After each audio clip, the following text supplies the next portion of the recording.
Good evening, everyone. Welcome to the Bristol Town Council meeting of June 5th. If we could all rise for the Pledge of Allegiance. I pledge allegiance to the flag of the United States of America and to the republic for which it stands, one nation, under God, indivisible, with liberty and justice for all. Thanks, everyone. Thank you, everyone. Welcome. Mr. Clerk. Thank you, Mr. Chairman and members of the Town Council. This is the meeting of June 5th, 2019, and the first item on the Council's agenda is the consent agenda. Motion to approve the consent agenda. Second. There's a motion and a second to approve. Is there any discussion? Mr. Chairman, I'd Yes. like to pull two items. If I can only find, okay. HH12 and HH10. 10 and 12? Correct. Is there a second? Second. All in favor? Aye. Any opposed? Thank you. The next item is the submission of minutes of May 15th, 2019. Motion to approve previous minutes. Second. There's a motion and a second. Is there any discussion? All in favor? Aye. Any opposed? The next item, Mr. Chairman, members of the Town Council, is an advertised public hearing. This considers the petition of DeWolf Tavern, 259 Thames Street, for a temporary expansion of its Class BV intoxicating beverage license premises for the 6th Annual Oyster Festival fundraiser to be held on June 16th.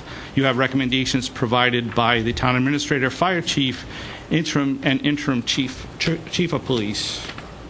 Okay, so this is a public hearing, so I'm going to open the public hearing. Is there anyone here to speak in favor? Please. I was hoping somebody was here to speak in favor.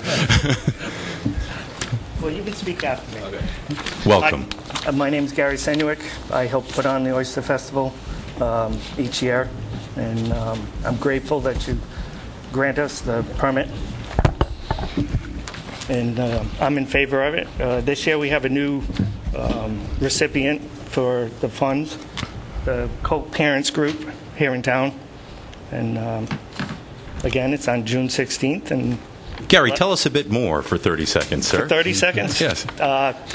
There's a variety of food options. There's kid events, pony ride, face painting, petting zoo, and hopefully a boat ride again this year. Oh, nice. So, Very nice. So, 10 more seconds? Yeah, 10 more seconds if you want it. But. We'll have barbecue, seafood. Statesman Tavern is going to be joining us this year. And the Bristol Oyster Bar is also going to be promoting themselves. Very nice. And what day was that? June 16th, Sunday. What day is that? That's Father's Day. Okay. Everybody Yep. attends All the right. Oyster I Festival. go on every Father's single Father's Day to this event. Day. Do you? Yep. Nice.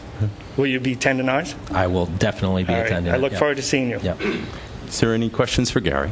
No, it's just a really nice event, and I'm was curious about who the recipient was because I hadn't seen it in some of the materials. So it's the parent group at Colt Andrews? Yes. Oh, cool. That's good. Yes. That's good. Yeah. Well, wish you the best. Thank I you just so can't much. believe it's in the 6th year, right? Yeah, this is the 6th it's, annual event. This is I never expected unbelievable. it to go this long, honestly. But yeah, going strong. We're ready. Well, it's a great event.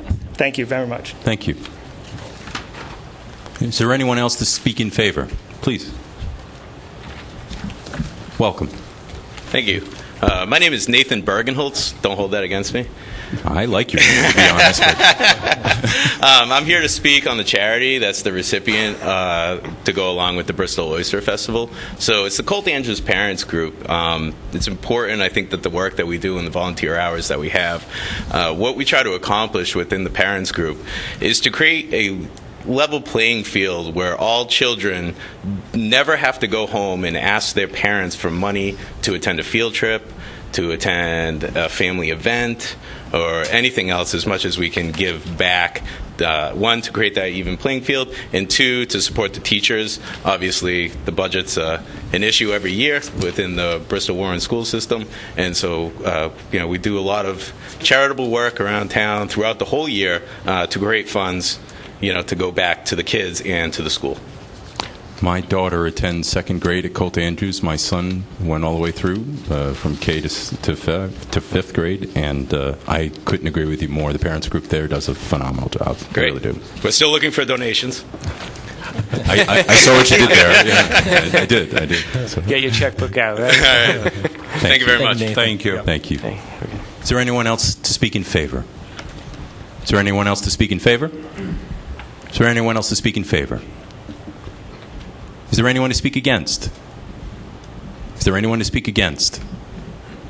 Is there anyone to speak against? Can I have a motion to close the public hearing? So move. Second? There's a motion and a second. Any discussion? All in favor? Aye. Any opposed? Thank you. What's this council's pleasure? I move that we grant approval for the one-day license. Second. There's a motion and a second. Sorry, Mary, did I cut you off? Oops. No? Was there? Okay. So there's a motion and a second to approve. Any more discussion? All in favor? Aye. Any opposed? Thank you. Good luck. Thank you very much. The next item, Mr. Chairman and members of the Town Council, is the second reading for adoption of the Harbor Management Plan and Ordinance. This is the 5-year update. I did hear from the Director of Community Development that there is a desire to continue this matter in order to clarify a few items that remain outstanding. So we're going to continue this meeting to the 26th. Can I have a motion to that effect? So move. Second? There's a motion and a second to continue. All in favor? Aye. Any opposed? Thank you. The next item is item C2, and this is ordinance 2019-01. This regards the Veterans Tax Credit continued from May 15th. Also provided for the council's edification is an abstract of the minutes of August 22, September 25th, and November 20th, 2018. So for clarity for my colleagues, the administrator, the tax assessor, and myself met with Steve Scuba. As you recall, at our last meeting, he had some questions that he was hoping to get resolved. Steve did get those questions resolved. He is 100% on board with this and does not have any objections with this. In fact, to give Steve the credit that he absolutely deserves, he was the driving force to have this put in place, and he continues to be the driving force for veterans programs and veterans education. The other part of that conversation was that moving forward, we will take a look at the base exemption, and that's where Steve's question came up in the past, or actually at our last meeting, and we committed to do so. And the tax assessor is also committed to being an education resource for veterans to help them understand how to take advantage of this. This is not supposed to be a best-kept secret. We're proud of this ordinance. Potentially, we'll see what happens here in a moment, I suppose. But we're proud of this ordinance. We'd like to take the next step and make sure that everybody who should take advantage of it does. One point of clarity in regards to it, as I reached out to the solicitor, if you recall, and I'm going to see if I can keep this as clear as possible, you can be X amount percentage disabled, but get a different payout from the VA. So, for example, you can be 80% disabled, but get a 100% payout from the VA.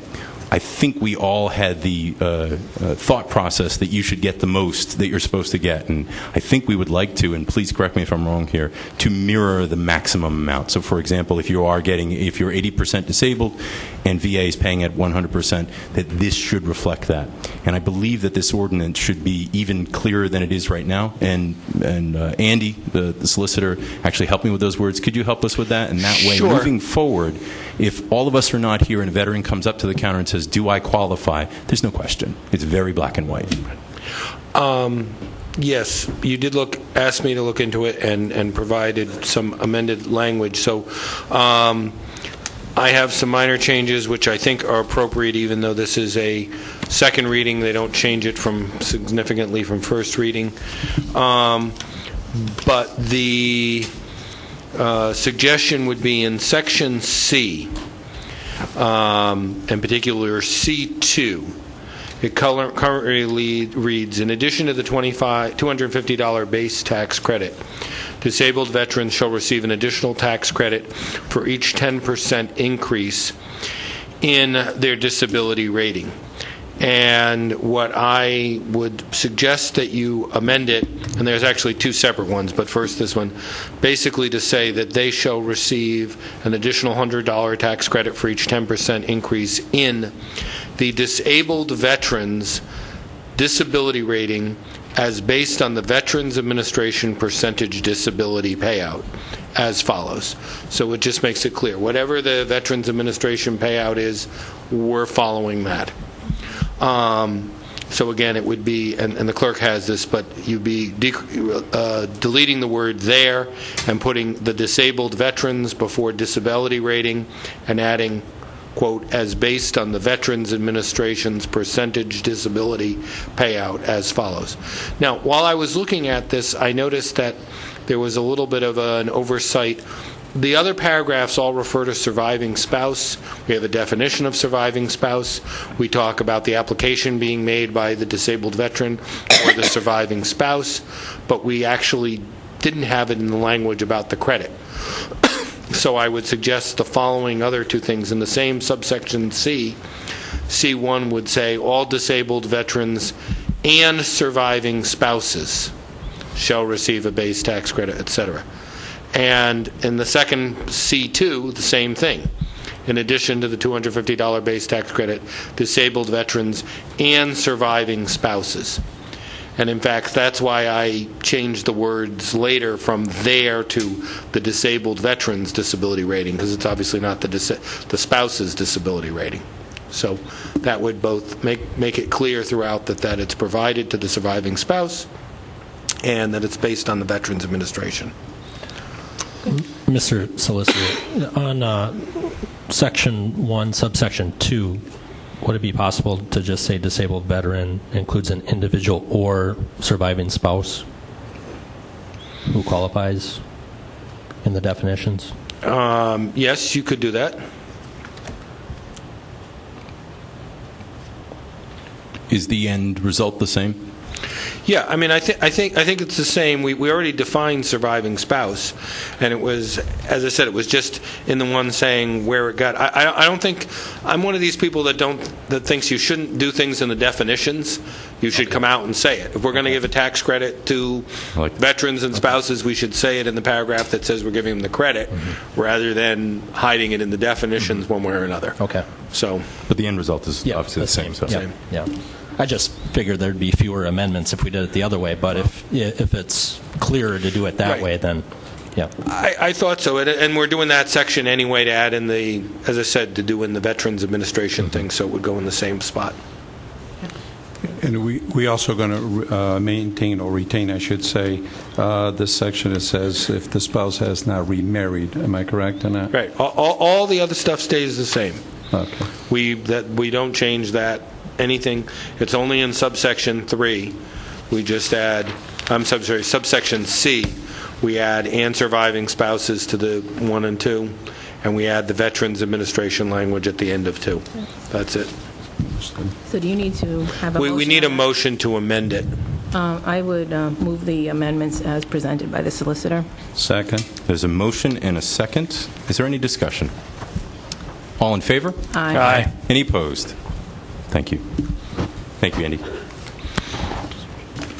We have to vote on the. We have to vote on the I whole just wanted to ordinance. stop there. It felt so good. I just, so We easy. don't do a lot of amendments. So that was the amendments. Now, what was the part 2 that we needed to vote on, please? We just have to vote You need to vote the second reading for adoption. Motion, yeah.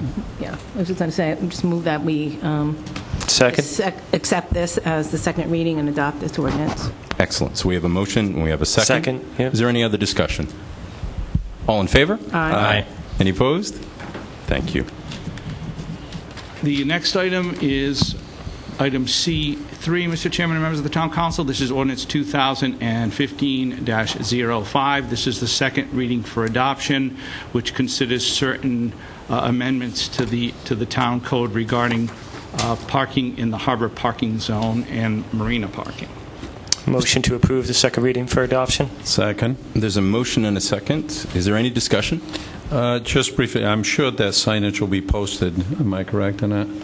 Right, okay. Because I know we generally say we educate and we tag, so Thank you. Is there any other discussion? All in favor? Aye. Any opposed? Thank you. The next item, Mr. Chairman and members of the Town Council, is item C4. This is the second reading for adoption of Ordinance 2019-06. This has to do with the creation of a specific fee resolution rather than having the fees be defined by the code. So to remind everybody, the current practice is to change all kinds of ordinances, report everything through all kinds of steps that cost money and lots of process. This change, as we've done with other fees and in other parts of the town, allow for discussion at the council, obviously public interaction if appropriate, and then passage without extra steps there. There's a cost savings and it's quicker response to issues. So Motion to approve the second reading for adoption. Mr. Chairman. Second. there's a motion and a second. Is there any other discussion? All in favor? Aye. Any opposed? Thank you. And finally, in your ordinance section is item C5. This is ordinance 2019-08. This would be to effectively increase the Class BV limited licenses from 5 to 6, an increase of 1. This is the first reading. Motion to approve the first reading to increase the Second. BV limit to 6. Oh, sorry. I'll take it as a second. You'll take that as a second, okay. I didn't mean to intervene. Thank Any you. discussion? I just have a quick question. No problem. We always refer to it as a BV limited, but here it says B limited. Is that the same thing? Just want to make sure it's not just that's not just a typo. Where does it say B limited? Right. Until. Oh, yeah. Believe it or not, we call Is it that the official we name call is it B both, but it is actually B limited. Okay. Okay. Just wanted to Okay. double check that. Right. Thank you. Yeah. Any other discussion? All in favor? Aye. Any opposed? Thank you. The next item is the petition of Nathan Avedisian, doing business as Classic Pizza and Grill, 349 Metacom Avenue, request council consideration for the new Class BV Limited, or otherwise known as B Limited liquor Very nice. license. Very nice. And this is to call for a public hearing on June 26, 2019. Motion to call for a public hearing on June 26th. Second. There's a motion and a second. Is there any discussion? All in favor? Aye. Any opposed? Thank you. Okay. The next item is item D3, and this is the petition of Fernando Broom for the United Brotherhood of the Holy Spirit and Holy Trinity of St. Elizabeth's Church. Request council consideration for one-day dancing and entertainment license for June 8th, 2019. You have recommendations provided by the Town Administrator, Fire Chief, and Interim Chief of Police. Motion to approve the one-day dancing and entertainment license for June 8th from 6 p.m. to 11 p.m. Second, and with the understanding that they follow all the noise level ordinance The rules. and all the other rules as well. Yep, good point. Oh, you seconded it. Is there any other discussion? All in favor? Aye. Aye. Any opposed?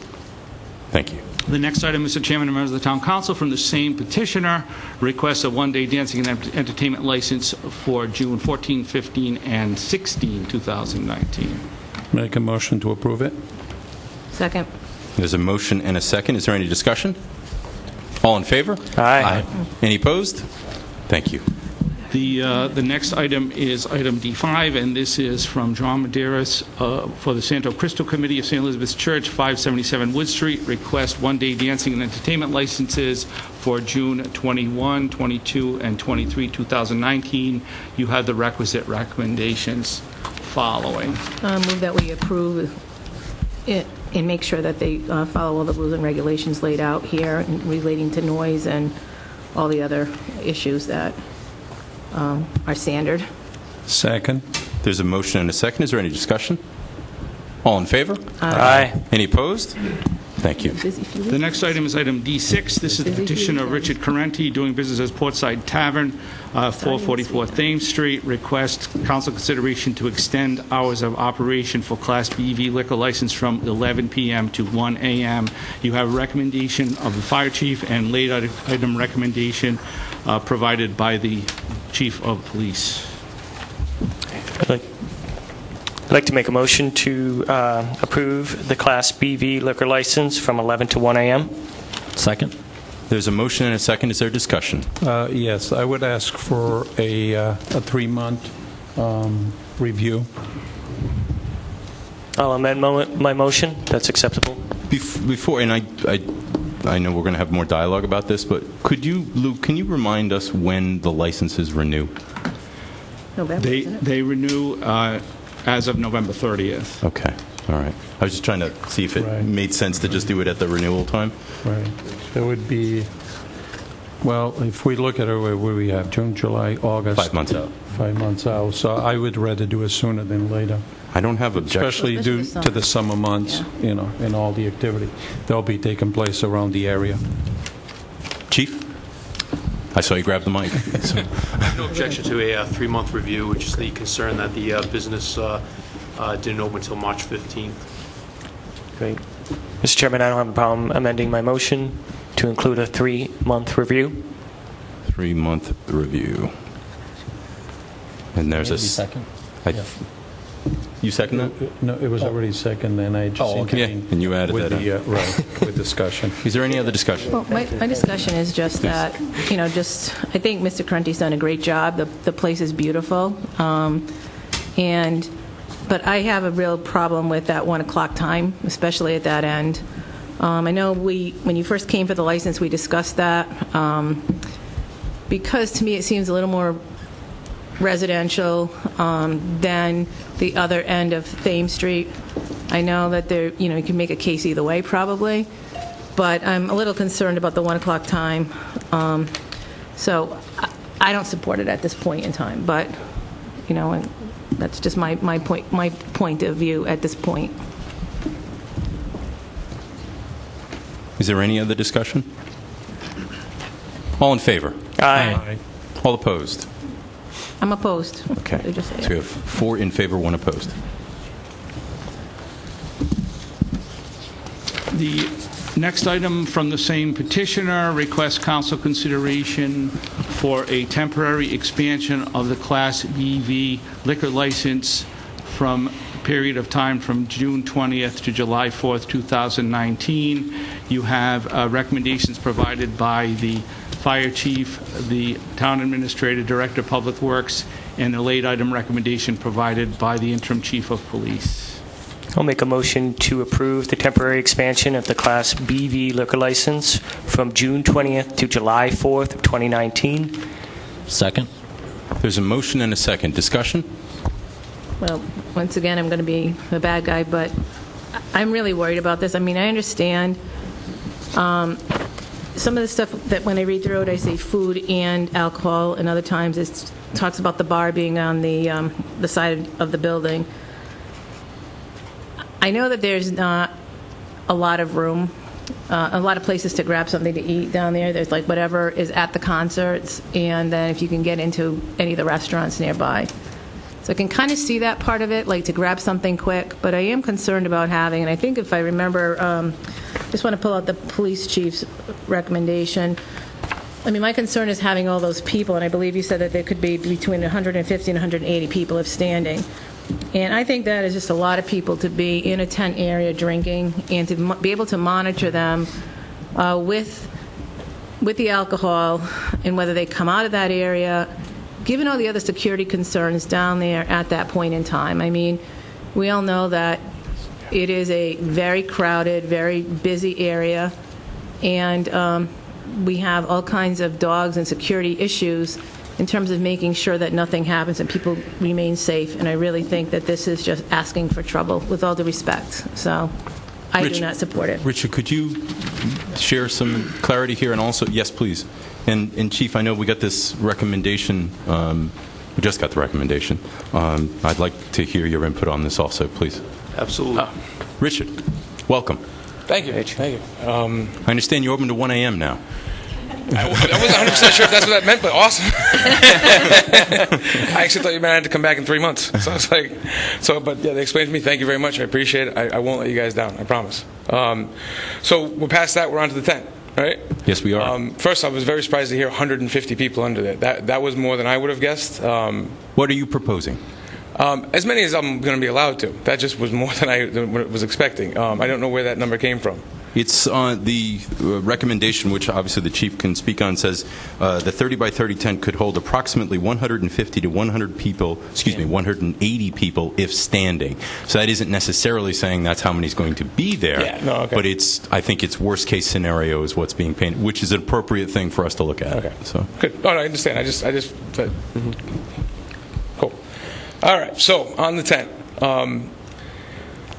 So the tent has a great. What would you like to know about what I want to do with the tent? Sorry. Well, the Councilman Perella, I think, expressed some concerns that we probably all share, and I take that back. We all share. So but the plan, basically the plan of how to operate the tent. Is that what we're getting at? Like, will there be somebody, keeping people in or out? Yeah. The tent is going to have. Sorry, I'm a little nervous. Take your time. So the tent is going to require 3 to 4 extra security guards every night. It's also going to require 2 extra cooks, and it's also going to require 3 extra servers, give or take. So that's 8 to 9 extra employees every night. I have a good amount of experience putting together a team for this week. I've always had to, at the previous place that I ran, I've always had to bring in extra people, extra hands, family members, some retired bartenders that come out of the woodworks for a couple of shifts, and I've actually already got a pretty sizable list of that going, hoping that I would get approved today. I've got about 20 years of experience in large crowd control from my last employment, and I think I always did a fairly good job. I think we can look at the history of that place on this particular week, and it's run very, very smooth under my watch. It's also going to provide 8 or 9 extra jobs to locals throughout the whole concert series. I do have a little layout of what I can do with the area. Basically, security-wise, I'm going to have 2 at the main entrance, 1 at the exit. We're going to have right where my main entrance is, to the right will be the entrance to the tent. That'll be 21 plus. That's going to be where I'll card, I'll check IDs, and I'll have a security guy right there. The furthest end will be the exit only, which I can show you right here on this map. Yeah. So basically, I know it's a little childish. Sorry, that's how I did it. I didn't know if there was going to be some concern that before basically how uneven the concrete was and everything. So I just want to show that I had the concrete removed. This is all Bloomstone. 2 or 3 more deliveries from the truck guys. That's all going to be very smooth down, and it's much more safer than it was. So that's that one. That's great. Here's kind of the layout for the sidewalk. You'd have a gate right here. You'd have an exit only right here. You'd have entrance over here. Up against this wall right here, I would be serving beverages. I'd have some porta potties in the back, and over here I would just be serving food. In the middle, you'd have a wide open space with probably like 3 or 4 high tops, just for people to be able to put down some whatever they have in their hands. But it would be standing room only. We'd have a lovely view of the concert. You'd actually have an area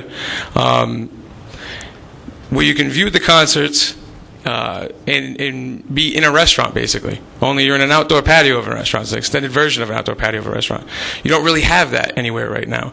And I think it could be an attraction to people wanting to come down here. Also, I can't use that parking lot during that week because those roads are mainly blocked off during my key hours. So that parking lot ends up going to waste, according to Jeff Gertler, who ran the place for the last, I don't know how many years, but you know. Mm-hmm. From previous owners. So the parking lot is kind of wasted space, and it could be the most beautiful view of the concert and probably the most fun, for that 25 to 45, 50 crowd that wants to legally have a beer in their hand and a sandwich in the other and enjoy the live music. And I just want to provide that for our guests. I think there's a need for it. I think there's a want for it.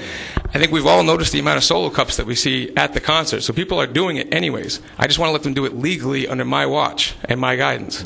I'm sorry, what did you say? Could you just say the last part? What happened? I said we've all seen the amount of people at the concerts with the solo cup anyways. And I believe that they're doing it illegally. I want to give them the opportunity to do it legally under my watch and supervision. Well, it sounds like it's kind of similar to what Guido's does. Right next to the concerts, they do have that. It's a little bit different, right? Because you're going to be open air, and they have a pretty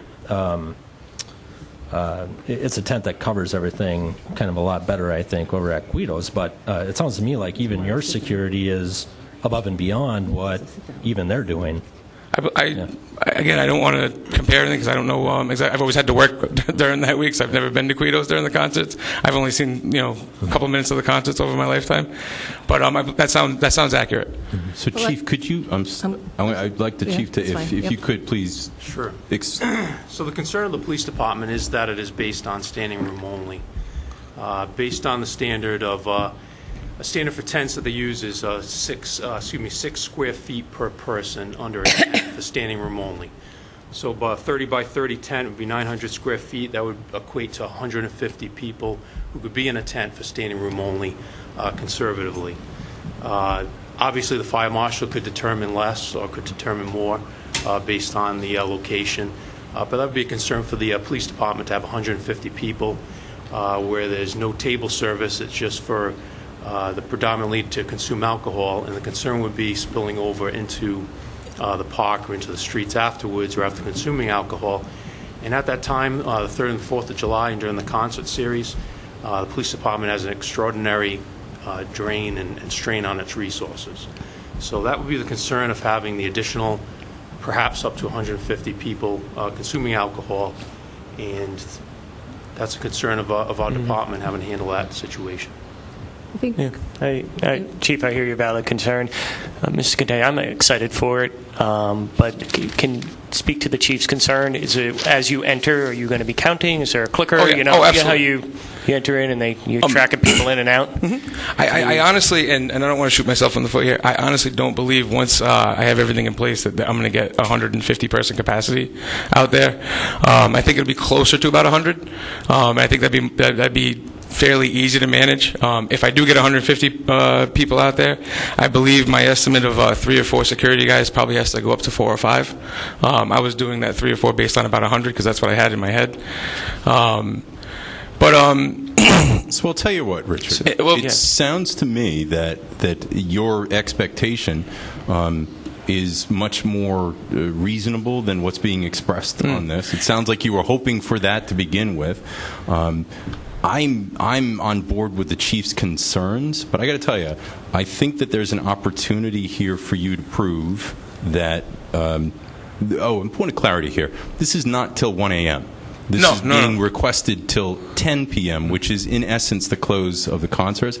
I must tell you, though, for myself, is that I do agree with the Chief, and what he's going with here is that area, having no reflection on you whatsoever, has an opportunity to be a challenge for the police department. We want to be business friendly. We absolutely want to make sure that people have a good time, but we don't want, and either do you, in no way, shape, or form do you, to have something happen because we were trying to accommodate. So for myself, I think that if we limit this to not the 150, to possibly a maximum of 100, which I heard from you, it sounded like generally that's what you were hoping for to begin with. Yeah, I would agree. 150 would be too much. And then review this.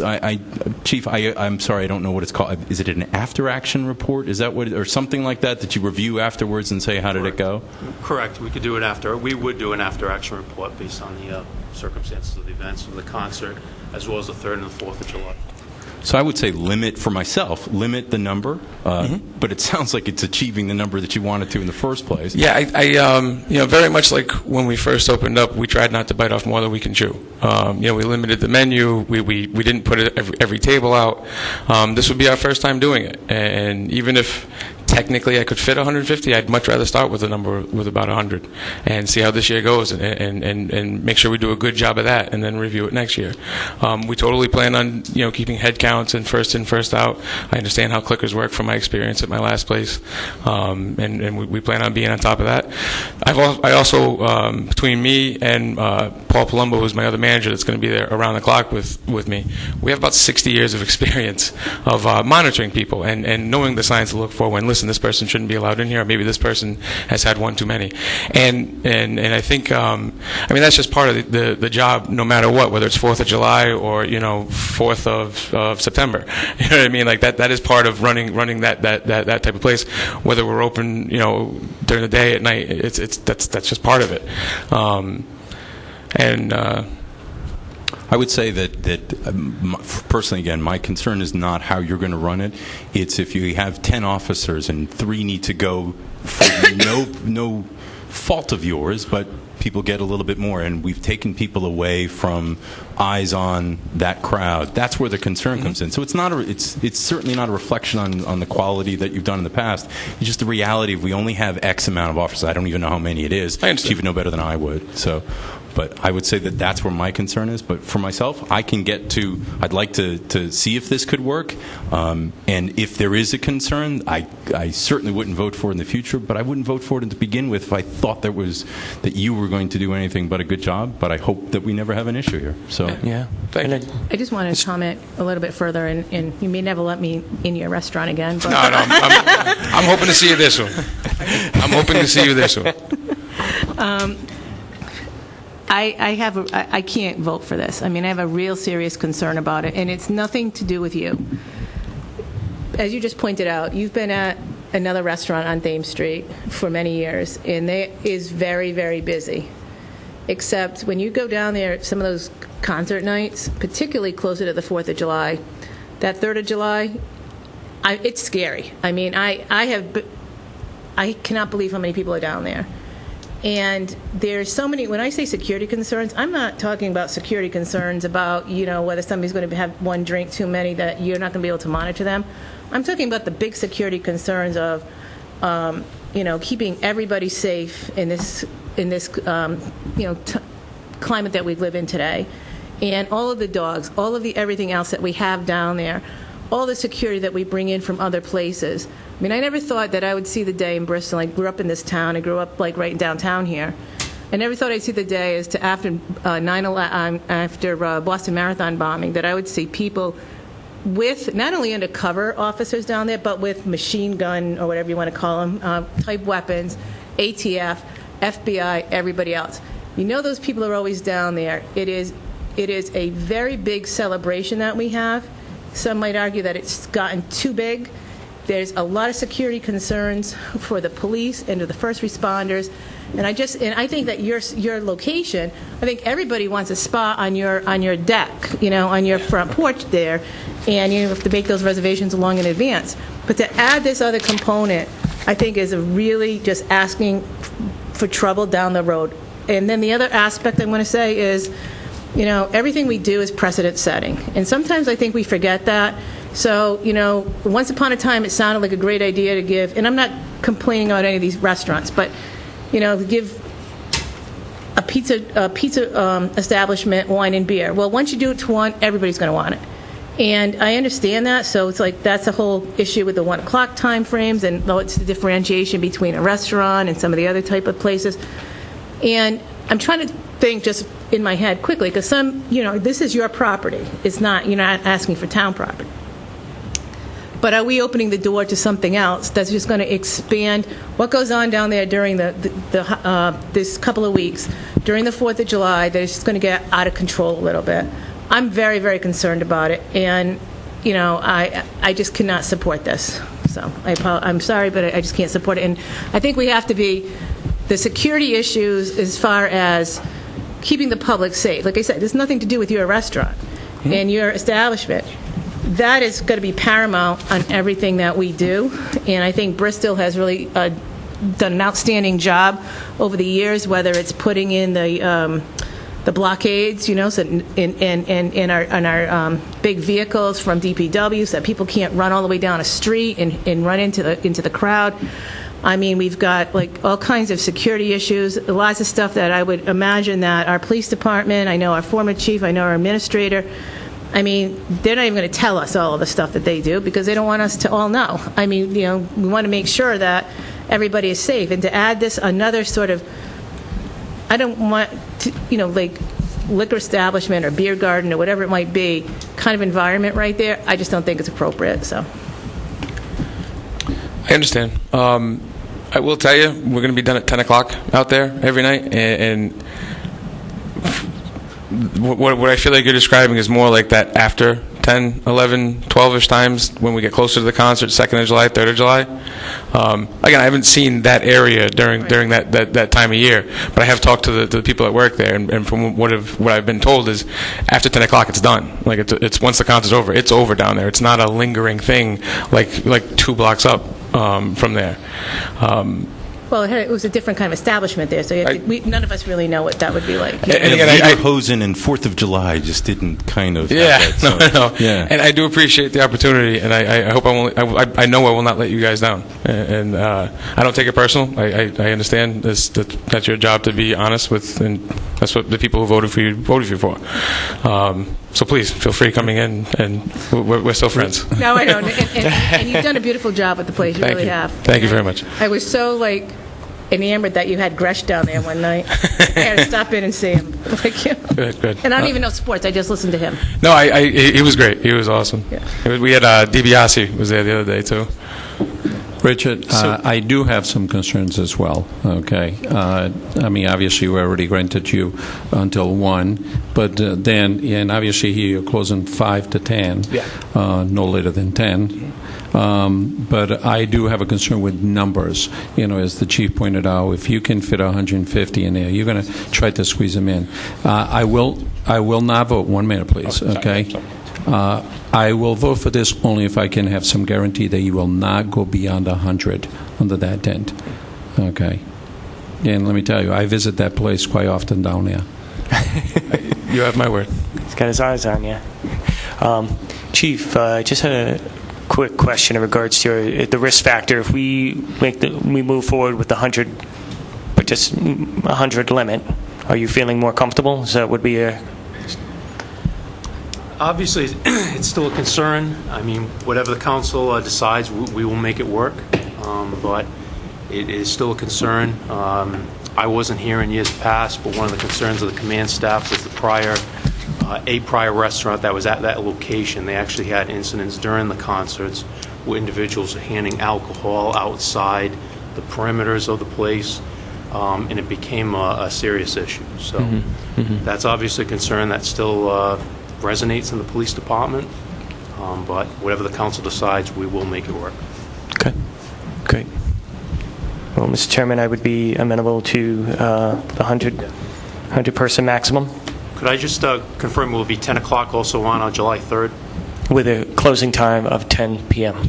For all evenings that the tent is there outside, not just outside. The rest is the restaurant is a separate, but we're speaking solely of the tent. Yeah. Could I just ask that I allow people to stay at the tent until the fireworks are over, which I believe is 10 o'clock? That was my plan. Like, fireworks are over, we're done out there on the 3rd. But I didn't know. So I think for myself, honestly, I think we probably go a little bit too on that one. I think that the alcohol service stops at 10. Oh yeah, done. I just want to kick everybody out. You know what I mean? Like done serving, but they can hang out for 15, 20, and be done. So I'm sorry. I'm not clear. I'm sorry. I think he's asking for 10 o'clock time because the concerts usually end around 9:30. But the fireworks don't start till 9:30, so it's going to be that night. Would have to be probably alcohol ends at 10, but you have till 10:15 or 10:30 to clear them out. I think that's what you're saying. Pretty much. I just want to allow people. I don't want to kick people out in the middle of the fireworks. That's you know what I mean. And I don't want to go against anything that you want. See them from that area, but I don't know either. There's a lot of trees. There's a tent over. There's going to be a tent over. Yeah. Okay. Thank you. But whatever you guys tell me to do, I'm going to do. So personally, I don't have a problem with 10:30 if alcohol service stops at 10 o'clock for the night of the fireworks. Okay, so Tim, can you amend your motion if you feel I'll amend my motion incorrect? to approve the BV liquor license from June 20th to July 4th of 2019 with the and that's with a 10 p.m.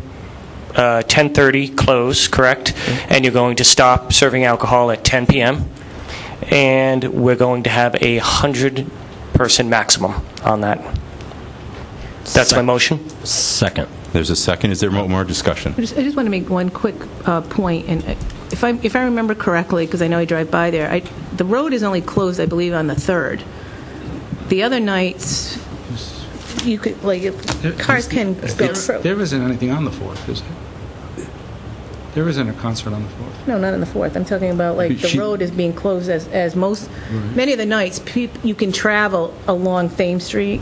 I just want to make sure that people are, very careful in that area so that, that people don't get intoxicated and they're just walking in the road. I mean, the other night, like the 3rd of July, and that the road is closed and you can't get anywhere near the place, and, lines across the street to get the ice cream place and so forth and so on. I mean, I don't even go down there. I go to State Street, Doc, to watch the fireworks because it's just without the thing up at the high school, the drum corps competition, it is just really, really, really packed down there. Do we have a motion? Okay.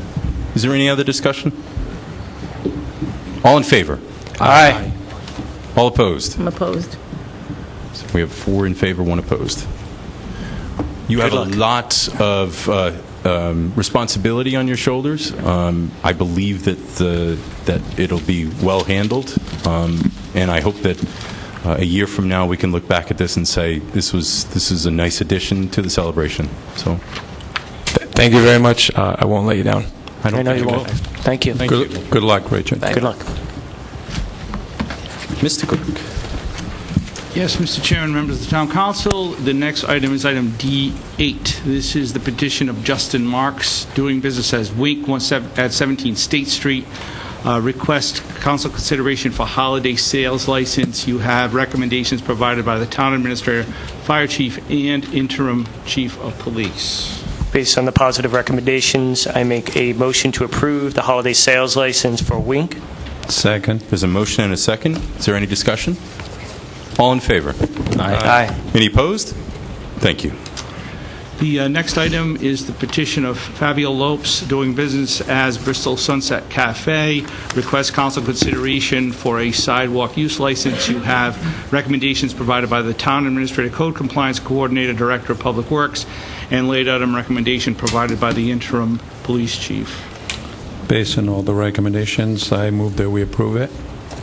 Second. There's a motion and a second. Is there any discussion? All in favor? Aye. Any opposed? Thank you. The next item, Mr. Chairman, members of the Town Council, is the petition of Christian Ferreira, doing business as Christians, 382 Thames Street. Request council consideration for transfer of Class BV liquor license to Ryan Roberge of Roberge Enterprises, LLC, doing business under the same name. This is called for public hearing to be held at your next meeting, June 26th. Motion to call for a public hearing on June 26th. Second. There's a motion and a second. Is there any discussion? All in favor? Aye. Any opposed? Aye. Thank you. The next item, Mr. Chairman and members of the Town Council, is item F1. This is the petition of Louis Cabral, and for second reading of the removal of an accessible parking space located at 27 Thompson Avenue. You have recommendations provided by the Town Administrator, Director of Public Works, and Interim Chief of Police. Make a motion to approve it. Second. There's a motion and a second to approve. Is there any discussion? All in favor? Aye. Any opposed? Thank you. And the next item, Mr. Chairman, members of the Town Council, is item F2, and this is the petition of Joyce Formisano, 35 Catherine Street, requests council consideration for an accessible parking space nearby her residence. You have various recommendations provided, and also the council did express concern the last time that the placard was outdated. Ms. Formisano provided to my office a new placard with an expiration date of 2025. So, Mr. Administrator and Chief, we have different recommendations, one from DPW and one from the Police Department. Could you give us some clarity on that? Our recommendation was to grant the approval of the handicap spot. Our reason is that there are parking spaces in the rear of this dwelling. However, there's only room for 3 cars, and there is 3 separate units at this dwelling. There's more than one vehicle associated with each unit. So this petitioner's concern was that if the other spaces are taken, she has no place to park her vehicle, and she has to park it on the street, and there's no handicap parking on the street at all, and it might be several houses down that she has to walk to go. So we did approve the request based on the fact that there isn't enough vehicles. I don't know the circumstances surrounding with the landlord, if they could dedicate a space to her. I think that was the DPW's concern, but I don't have that information. Okay. Mr. Chairman, actually, I took some time this afternoon to visit the area. That was my old neighborhood. And interesting enough, I have to sort of concur with the chief that there's only 3 spots in the back. But that is a very restricted area. You drive down it, it's parking one side only, no parking on the other side, on the south side. I find it very difficult to give up a spot on the street. I'd much rather see the landlord and the tenants work amongst themselves and create a spot, one of the 3 that are in the back. Because to remove I could see, I mean, it appears to be very difficult to find space there. Most of the spots, all of them actually, were taken up. There was not one spot available. So my only concern with that is that I noticed that the individual who requested this spot had described some mobility issues, and I'm not sure if you can maybe clarify a little bit. To the left of the house, there was, or to the left or the right of the house, there were some parking spaces, but it was my understanding that parking right in front of that house would allow her a direct line into the house. I would, walk, actually, I did get out and walk that. I would say that if she parks in the back, if one of the areas is assigned, there's much better accessibility to the house than it is from the front. So for myself, I'm happy to, I guess for lack of a better term, table this if the applicant is able to work with the landlord and address the issues without having to get rid of a parking space. I would be absolutely fine with reviewing this if that conversation has happened. Happy to take a look at it down the road, but I will defer to my colleagues. I feel like I do agree with you, Tony, that parking is very, very difficult in that area. I had a house on Charles Street, which is one down, and same or similar situation with very limited parking. In fact, some of the parking is given up because of driveways and turning around and all of that. So, but obviously we're all sensitive to the needs of this petitioner, but if they could address it with the landlord, or at least attempt to do so, and maybe share with us that was attempted, and if there is no other way to do it, then approve the parking at that point. I agree with you, Mr. Chairman. I feel like we don't have enough information to make a decision. Okay. And actually, there was a spot in the back, but there were no other spots in the street. But there was one actually in the rear of the house. Well, I think that it would have to be like assigned to this tenant, because if there are 3 units and they have each have 2 cars, 6 cars, and so then they're all parking on the street as well. So I think it would be a discussion with the landlord, and or the tenants as well. Like, what do you rather do? Because you're never going to be in front of your house. You're going to block off a whole space that you're never going to be able to have access to. Like, where do you want the block to be? Do you want it in front of your house, or do you want to keep that all open for when you have company and assign this person a spot?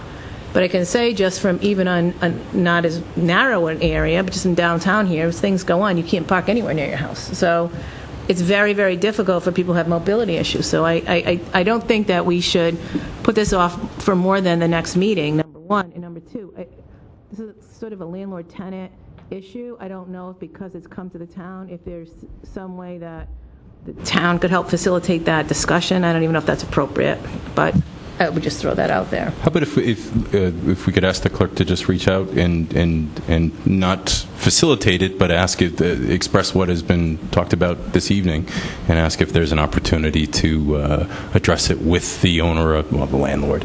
And I do agree with you, Mary. We can put this on the next agenda, and find out and expect some kind of feedback from them. Chief? So I don't mind. We can have one of the officers of the department reach out. I placed a call to her today, and I haven't heard back, so we'd be more than happy to help try to facilitate that. Thank you, Chief. Thank you. So can we have a motion to continue this to our June 26th meeting? So moved. Second. There's a motion and a second to continue. All in favor? Aye. Any opposed? Thank you. Thank you, Chief.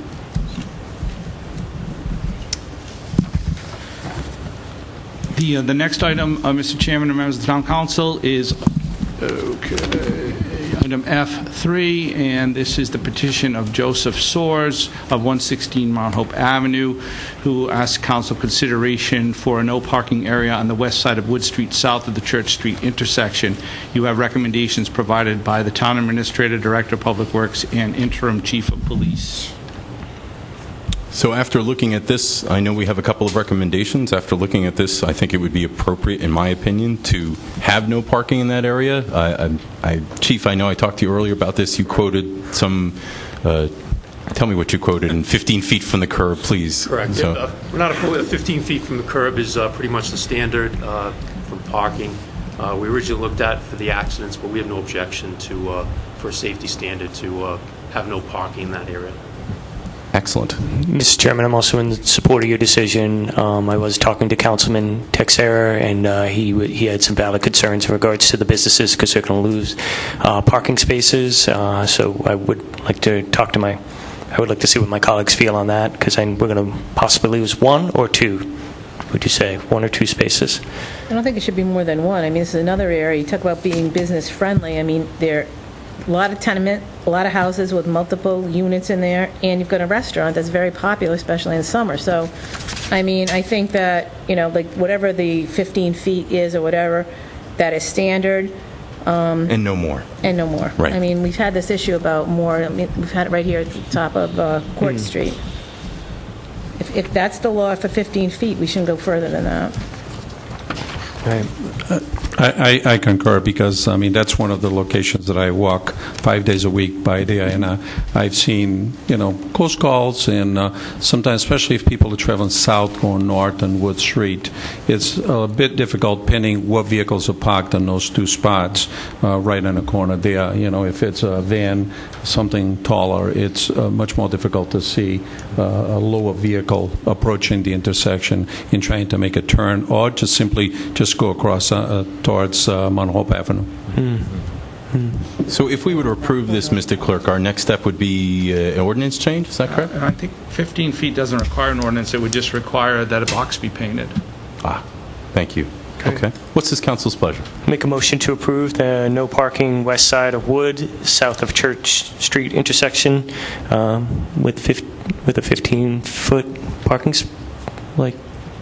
no parking zone. Does that work? Is there a second? Second. Okay, good. Is there discussion? All in favor? Aye. Any opposed? Thank you. Okay. The last item in this section is the petition of Susan Rancourt, 3 Mayo Drive in Warren. This is for the road races and events in partnership with the Bristol 4th of July Committee. She's requesting a modification to an existing council approval for the 5th annual half marathon race to take place on June 29th. I think that Ms. Rancourt explained what it is that she'd like to do.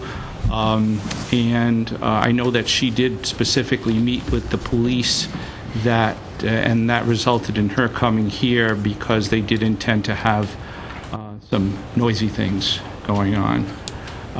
So I provided the abstract of the council minutes of August 22nd, and specifically Ms. Rancourt is looking to have some music going on in the early morning hours during the registration period, I believe, and then also some announcements, which would result in some amplified voices. Can you clarify where the race would start, where it starts?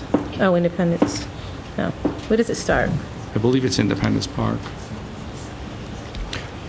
So I know this has been an excellent event, and I know we haven't had any problems, but I'm really concerned to have announcements and music at 6:30 in the morning, or even 8 a.m. in the morning, to be quite honest. I can swallow the 8, but the 6:30 definitely not. What's this council's pleasure? Nothing at all? I mean, as you pointed out, I don't think there were any issues last year. No, there hasn't. No this issues. is a nice event. Right. It really is. I thought so. I mean, it's pretty well supervised. They're very well organized as well. So I make a motion we approve it. Second. We have a motion and a second. Not the noise. With the... No, Tony, the event's already approved. It's Event's just, approved. they're only asking to add that component.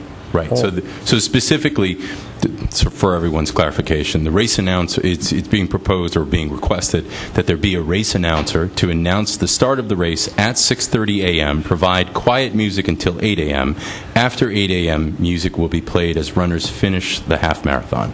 That's exactly what's being requested in front of us. So I think that is a She's not ridiculous here. request. And with all due respect, I mean, one of the issues I have, and I know I'm going to get a little frustrated sometimes, I live in the middle of all of this. Lots of events right where I live. And I think sometimes people fail, organizers of events, sometimes as council, sometimes just people in general, forget that there are actual neighborhood, there's a neighborhood. There are people who live there. You can't start music at 6:30 when there's a condo, it's condos right next door and people up all those, Franklin Street and everywhere else. I mean, that is like, why would you ask to do that? I mean, we have to be respectful, I think, of the people who live in these communities, and remember that as busy as downtown can be, and as quote business friendly as we want to be, and have all these things because they're all going to go out to breakfast and spend money afterwards or whatever, people live in these neighborhoods. It is still some semblance of a neighborhood, and we have to be respectful of that, because I see it all the time that I don't really feel like anyone ever takes into consideration that people actually, taxpayers, are actually living on High Street when there's 5 zillion events and you can't park anywhere near your house. I mean, that's how I feel about this event right here. 6:30 in the morning, let's have music because the runners might enjoy it. Well, you think you're going to get more runners to come? Or are you going to have just the same number, but it might just be a little bit more fun and festive? I mean... So, Mayor, should I take that as you're for this? Take it for... Maybe some lullaby music or something like that. I know, I'm in a negative mode tonight, but I mean, But honestly, Mayor, I think you captured it, is that I think the race itself is a wonderful event. I think you do too. Yeah. But I do think that having announcements at 6:30 in the morning is a bit much. So that's for myself. They've been able to pull this off without the music before. Right. So, I mean, that seems to me like you're making a pretty good point there. We're just going to need to ask for it to be considered the neighborhood that it's taking place. Okay. That's what I would say. So your motion is to do what, please? Mine would be to deny the request for the music. Well, the music, I would deny the music. The announcement, I mean, they have to make the announcement to let folks know that they have to leave, to start the race, I should say. Well, whatever they've done, it's not been amplified, has it? Right, as long as they're doing that, but not the practice, music. is that okay? Past practice will be fine. Whatever they've done. Is that everybody all right with that? I heard that as a motion. Is there a second? Second. There's a motion and a second. Is there any other discussion? All in favor? Aye. Wait a minute. I'm sorry. The solicitor seems like he wanted to share something. Please, sir. We're not in favor to deny? No? No. I just am curious what the past practice has been, and... Well, they were specifically asking for amplified voice, which was and so, prior to that would mean that they haven't had amplified I guess my suggestion would be just a simple motion to deny without including the rather vague what is past practice language in it. That was my suggestion. That's why you get paid the big bucks. Can we have an adjusted motion on that? And I didn't even have to say anything. You can see it in my eyes. I'll reconsider the motion to deny. Is there a second? Second. Is there any discussion? Anything else you want to add? No? Okay, great. All in favor to deny? Aye. Thank you. I'm not asking for the other one because there wasn't any. So. The next item, Mr. Chairman and members of the Town Council, is the first item in your Public Service Appointment section. This is for the Board of Canvassers Republican alternate to fill an unexpired term ending in March of 2020. You have correspondence from the Chairman of the Republican Town Committee recommending Peter Hewitt of 11 Wendy Drive to fill that position. I would move Mr. Hewitt. Before we do that, if I may, we do have 2 pending interviews for zoning board. Maybe for this, what's that? Party has thank you for the clarity. You're absolutely correct. Thank you. So I would accept the recommendation and appoint Mr. Hewitt. I'll second that, but I sort of agree with you, Mr. Chairman. I would love to interview Peter. But you can't, right? So, no, you we cannot because it's a party appointment. Okay. So we have a motion and a second to appoint. Is there any other discussion? All in favor? Sure. Aye. They made the motion, so I think they're good for it. Okay. Yes. Any opposed? Thank you. I'm having fun here. The next item is You got item it. You got it. G1B, and this is the Christmas Festival Committee. You have the suggested appointment of Jennifer Abadi and Christine Auerswald. Make a motion to appoint them to the Christmas Festival Committee. Second. There's a motion and a second. Is there any discussion? All in favor? Aye. Any opposed? Thank you. The next item, Mr. Chairman, is the first item under old business, item H1, and this concerns the petition of Sarah Pardee, 18 Monkey Wrench Lane, who requests removal of the street light on pole 11-1. It was last considered on May 15th, and you have a report provided by the Code Compliance Coordinator. Welcome. Thank you. So I want to start by saying that every person who signed my initial petition joins me in thanking you for taking our little teeny tiny light issue seriously. We really appreciate it. Oh, that's great. The installation of the shade has been very successful. Mother Nature was very kind and has a maple tree canopy, yes. in between me and the light, so in the summertime, what the shade doesn't take care of, so long as National Grid or somebody else doesn't come along and deal with the maple tree, we are happy to accept this as a compromise. Excellent. Great news, sir. I went down there a couple of days ago and walked up and down from Sisters of St. Dorothy and back around, and I was impressed on how much, or actually how little light bleed there was in a very focused pattern. It's a nice compromise. We also would like to request that in the future, because we all feel so strongly about our neighborhood and the quality of our neighborhood, that if any other changes are suggested, recommended, proposed, planned, can we know about it ahead of time so that we don't end up trying to close the barn door when the horse is already out? In regards to Anything. Well, that I don't. Obviously, everything that we do is either public notice. That would be what I mean by that is anything that requires public notice. Obviously, we're going to do that.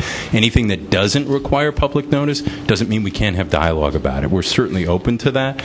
But I don't want to make a promise that I don't think we could keep, not because we don't want to, more about if there is a change on something, it's just normal course of business for us. If there's something that you have a concern about, as I've just said, obviously, and we're happy to talk about it, but I think if we were, although the request itself sounds reasonable and benign, I think if we were to apply that to every neighborhood and everything, It would be onerous. Yeah, unfortunately. Right. So. I guess our sense was that somehow, because the original petition back in 2016 didn't get heard before the town council, and therefore it wasn't part of public record, and therefore people didn't really remember it, and therefore we weren't notified, and therefore we couldn't voice our objection before everything moved ahead, if there was some way that just the neighborhood be taken into consideration. I think I can say this, is that although it would not be a promise, I think it's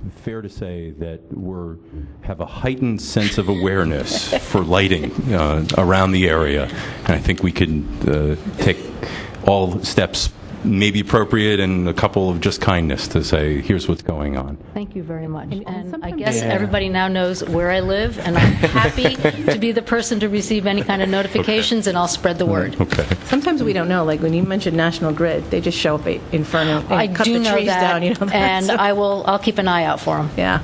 But just so long as the town doesn't sign up to get the tree cut down. I think we have to mark that off anyway. So Okay. I think we actually put a ribbon around it saying and a poster of notice. So Okay. so good Thank news. you very much. So Mr. Chairman, my colleagues, it's so great that we were able to come to a good compromise. So it's, and I'd like to make a motion to receive and file. Second. There's a motion and a second to receive and file. Any other conversation? All in favor? Aye. Any opposed? Thank you.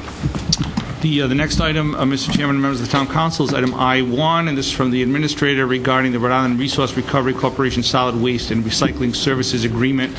You have additional items that are included in this submission. Mr. Administrator?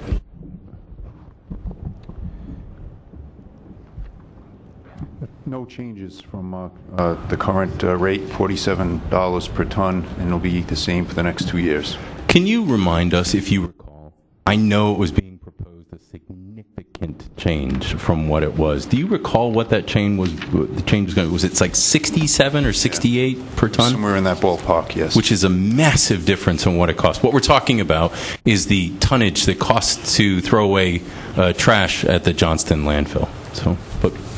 So that's it. No changes. No changes. No. The other point of interest is that municipalities are not splitting the profit on recyclables anymore. Huh. So we see no All rebate. of our hard work. So Yeah. okay. I would like to, Mr. Chairman, I would like to Certainly. comment. I was reviewing the paperwork, and I noticed that for commercial, we're picking up, it looks like 177 businesses. I'm trying to remember off the top of my head. Could you just clarify, are we picking up strictly recycling or trash as well, and do we know? In some cases, both. Okay. Which is unusual. I think we're the only community in the state that's picking up business commercial trash. When we roll out the automated system this fall, the plan would be to discontinue, obviously with proper at least 90-day notice to the businesses that we can no longer afford to do that. Again, we're the only community in the state that picks up for commercial businesses, and they've just pretty much been grandfathered in from many years ago, and we had a landfill, and the cost was fairly inexpensive. But it's time where we're going to have to address it. At times we are over the cap, which is the amount of trash we can deliver to the central landfill. So it's one of the steps that we need to take. And I think this would probably be the year to do that when we implement the automated trash. Mm-hmm.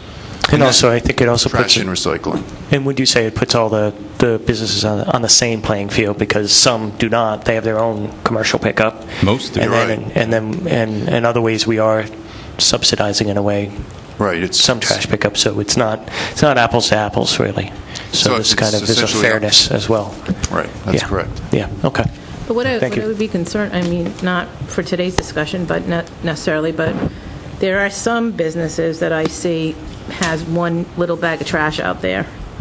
They're not a restaurant, they're not, this, whatever they generate with, like, their own snacks or whatever it is that they may be having on lunch.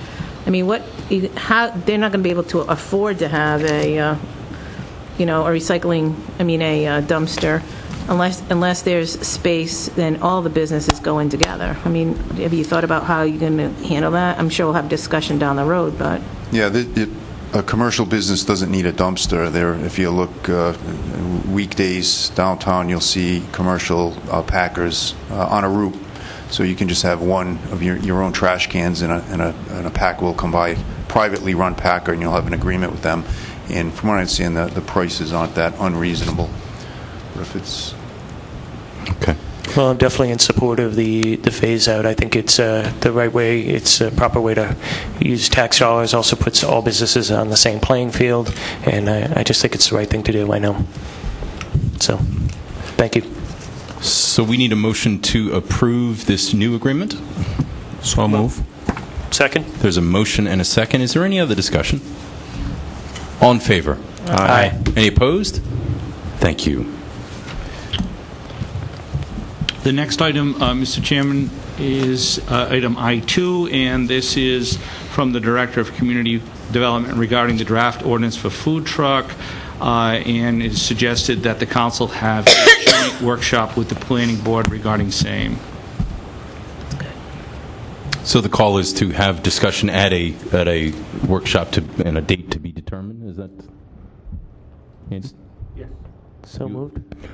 You have this pensive look about you this evening. One is I'm ready to answer questions if you want, but there's no need to discuss it now and at a workshop if you don't want to.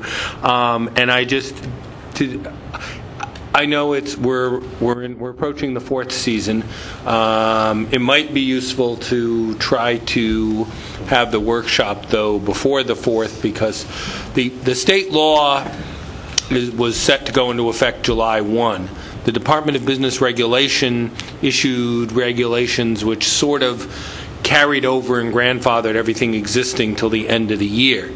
But it does still leave in nebulous territory. What happens when on July 2nd somebody comes in with a brand-new application? So that's why I would just say this is one not to put off and off and off. We should deal with it fairly promptly. Well, then I will work with clerk to then work with Diane Williamson to schedule a date, and we'll send out a couple of emails, and I ask that everybody be as accommodating as possible. So Lou, do you want to take these notes? You don't have to make this big packet again. So we need just, help me with the motion here, because I'm not sure what action is necessary at this point. Well, I think it's to agree to the workshop. Okay. And to request that the chairman and the clerk arrange the workshop. So moved. Second. All in favor? Aye. Any opposed? Thank you. Excellent. Okay, the next item is the annual resolution of Bristol 4th of July celebration events. Motion to adopt the resolution for the Bristol 4th of July celebration. Second. There's a motion and a second. Any discussion? Super excited for it. Nice addition. All in favor? Aye. Aye. Any opposed? And if Thank you. council members haven't had the opportunity to sign the resolution, if you'd like to do so, please, that would be It is all set to go. super. Okay, the next is this is the draft resolution regarding the Prudence Ferry Dock and marina parking fees. This follows on the ordinances that were passed this evening. So move to approve. Second. There's a motion and a second to approve. Is there any discussion? All in favor? Aye. Any opposed? Thank you. And the next item is item I-5, and this is from the administrator regarding the lease of the parking lot in the northeast corner of Thames and Church Streets. Mr. Administrator. This request is to open up the small lot. It was actually opened by agreement on Saturday, June 1st. It's the small lot on the northeast corner of Church Street at Thames. It was open last year seasonally, 6 months, May to the end of October. During our budget proceedings, we elected not to allocate funds for it this year because of the changes with the Prudence Island lot in the construction there. We're going to move the vehicles around and provide parking at the Prudence dock for the public. In light of the ferry, the high-speed ferry coming into Bristol, we feel as if there is currently now a need to open that up. So I spoke to the property owner. The rate would be the same as last year per month, no increase in the rate, and he would now allow us to charge for overnight parking, which would be $10 a night for overnight parking. Anyone interested in parking there overnight would see the harbor master, and he could provide a permit to provide some revenue to help us pay for the $10? Yeah, for a night, yes. That's cheap, isn't it? I mean, you can't even go to Providence, go to PPAC for less than 20 for 2 hours. I think this idea is outstanding, though. You're on a roll tonight, Mary. Wow. So I think this is outstanding. I think this is a great use of, although it's not that much money, but any money that we spend, we have to be careful on. But I think this is extremely appropriate use of it. So I'm very much for this. Oh, I agree with it. I agree that we need the lot and that we need to pay for it. And it's great if we can generate some money back for overnight parking. I just think that's too little. Well, we're certainly can be open to suggestions. We're anticipating they'd be island residents and visitors that would stay overnight. Maybe if we find if it's full all the time, we could increase the fees appropriate. Let the market control it, if you will. Demand pricing. Demand pricing. I don't know if I like that, but something like that. The goal is to have it open during the day to the public, and then overnight would be $10. What's this council's pleasure? I think it's a smart move, a smart business move. I think I will go ahead and motion to approve the lease of the parking lot northeast corner of Thames and Church Street. Second. For discussion, please. No, has that been set? Did you set the fee at $10? I mean, it's... You did. Oh, yeah. That we was- did. that was We our did. previous one, resolution. right, we just did. So I yeah. guess that's done. Okay. But remember, that somewhat has of a that meeting. wonderful flexibility that you can change that at your Exactly. next meeting if you Right. decide that that's inappropriate. Right. So there's plenty of proving time. Got it. So, Mr. Administrator, we look to you for some help on that, and if necessary, to adjust those fees accordingly. Thank you. So we have a motion and a second to approve. All in favor? Aye. Aye. Any opposed? Thank you. Also from the administrator, this next item, item I6, regards the golf course lease. This golf course lease is it's a 6-month extension, and it would enable us to have the current operator cut the grass throughout this summer. Golf course is currently closed. It's in design to be rebuilt with water remediation and some improvements to water quality. So this would allow us to have it essentially have the grass cut so that we don't entirely lose the fairways, the tee boxes, and the greens. So am I to understand then, when you have the rent fee of $1, the other is their contribution maintaining the golf course is what it is? Yeah, there's an expense associated with maintaining it. They have the equipment there. They have the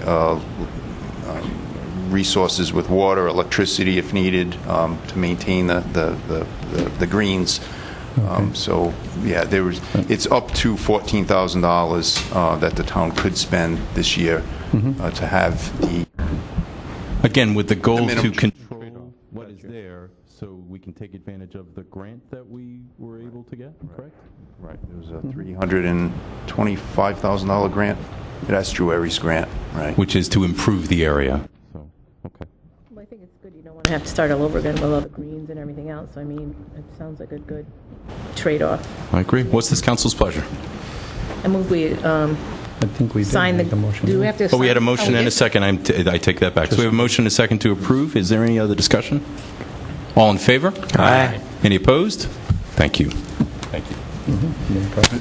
Mr. Chairman, if I may. Of course. I think it's important to say that there would be a full RFP for an operator once the project is complete. Obviously, the current operator would be encouraged to apply and answer it, but there will be a full RFP for an operator of the new golf course once it's remodeled. Thank you.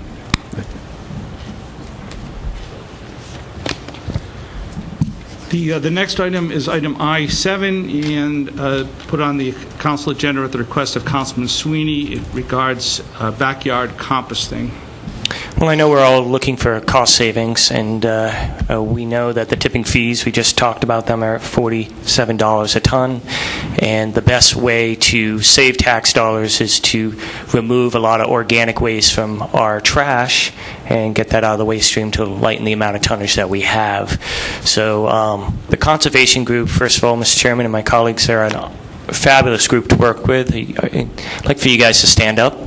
You guys here? How many are here? We got 3. We got 1. We got 1. Well, anyway, hello, Lindsay. anyway, all right. Well, they're all here in spirit. But long and the short of it, they're a dream to work with. They're doers. They're hard workers, and I just want to say it's a great board to work with. But long and the short of it, we have Dave McLaughlin here. He's the executive director with Clean Ocean Access, and he's here to talk about some composting options for us.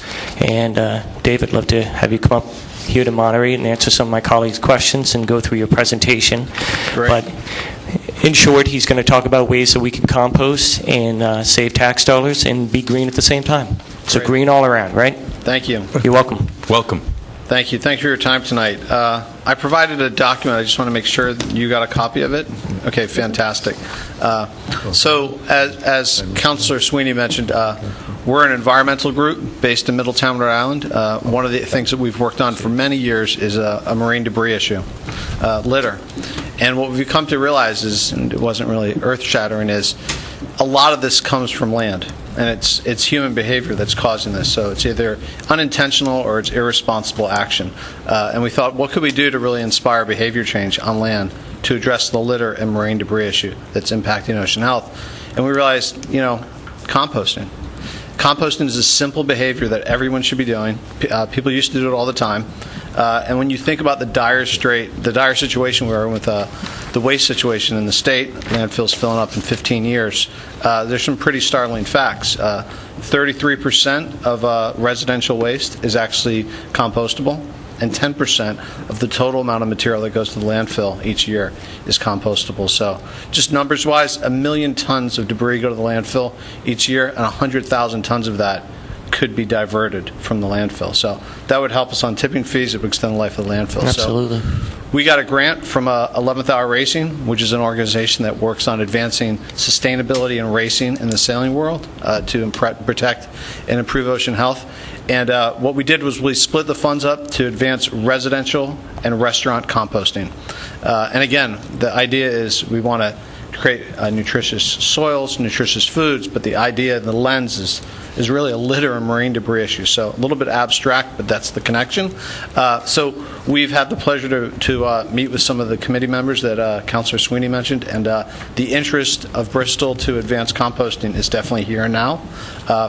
We've put in place a program for residential composting to subsidize all of the composting efforts. So whether it's curbside pickup, market drop-off at a farmer's market, or backyard composting, we can provide a substantial financial contribution so that if it cost a resident $100 for something, it would cost $40 with the program. So the subsidy is coming from the grant, and we're essentially administering it, providing technical assistance, doing the communications and marketing, collecting metrics, and all of those good things that come with it. So the idea that we had tonight to share with you was we currently have about 50 backyard composting units that are ready and available for the town of Bristol. And again, anyone from Bristol can sign up right now, and it would cost them $40. It's about an $80 to $140 value, depending on which of the compost bins that you take.